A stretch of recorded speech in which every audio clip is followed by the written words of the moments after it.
Okay, so this is a technique I call the pickle jar technique. And the reason I call it that is because it has to do with kind of like pushing down on a child-proof lock of some kind where we're pushing and turning.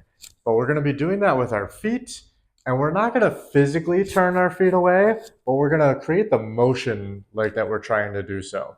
So I put my feet about hip width apart, maybe shoulder width or so, and I'm focusing on like gripping the floor with my feet. So my toes are somewhat grabbing. I'm not like death gripping, but I'm creating some grip between my foot and the floor. And that is going to help to make sure that my whole foot stays in contact with the ground, which is a very important aspect. Throughout this whole thing, I should have a tripod foot on the floor. That means that the ball of my big toe, the ball of my pinky toe, and my heel should all remain in contact with the floor throughout. And I shouldn't feel like one of these is slipping up at any point in time. No 3 points should come off the ground at any point in time during this drill. Okay, so I'm gripping the floor and I've got my whole foot on the ground, the whole tripod on the ground. I'm going to start to descend into a squat and I'm going to think about driving my knees outwards. And as I do so, making sure that my big toes don't come up off the ground and the ball of my big toe doesn't come up off the ground. So I'm gripping the floor, making sure that my whole foot is on the floor, and I'm feeling like I'm grabbing the floor with my feet. And as I start to open my hips up and drive my knees apart, I can feel my hips engaging. I should feel my glutes engaging. That's really what I'm trying to do, is I'm creating external rotation with my hips, which is primarily a glute function. So as I come down, driving my knees apart, keeping my contact with the floor. And I want to be able to get all the way down through the bottom of my squat without my feet having turned out or without any portion of my foot having come up off the ground. And so this is just like a concept that I want you to get familiar with, where your foot stays on the ground the whole time. So as I squat, I don't like just let my heels come up.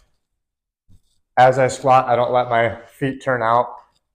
And as I squat, I don't allow my big toes to come up off the ground either. All of those things are going to make me more unstable.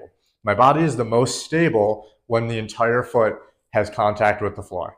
So I'm going to squeeze my feet and grip my feet. I'm going to drive my knees apart, and I'm opening my hips as I squat down, which is creating a nice stable environment for me to learn how to squat from.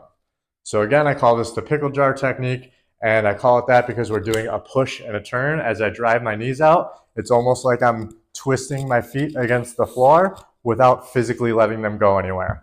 So I'm keeping my feet in contact with the floor, and I'm doing the motion like they're twisting out without actually allowing them to do so.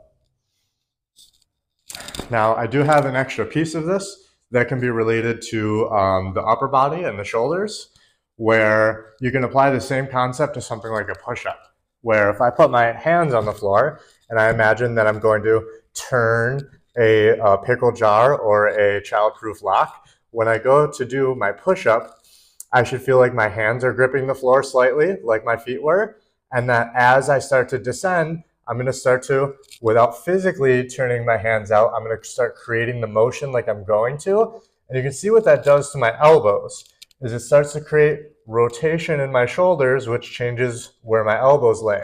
So if I don't do that and I come down, my elbows kind of flare out to the sides. And that is going to not really use my chest too much. It's not going to allow me to use my entire shoulder, and I'm just kind of relying on my arms. But if I start by gripping the floor and starting that little corkscrew of like bringing my elbows in, I'm engaging my shoulder rotators. I'm engaging rotation at my shoulders, just like when I was squatting, how I can engage rotation of my hips. And those rotational factors are a big part of stability and being stronger. You'll be much stronger if you're able to engage that rotation rather than if you're trying to go forward and back without adding in the rotation of your hips and your shoulders. So that is my pickle jar technique.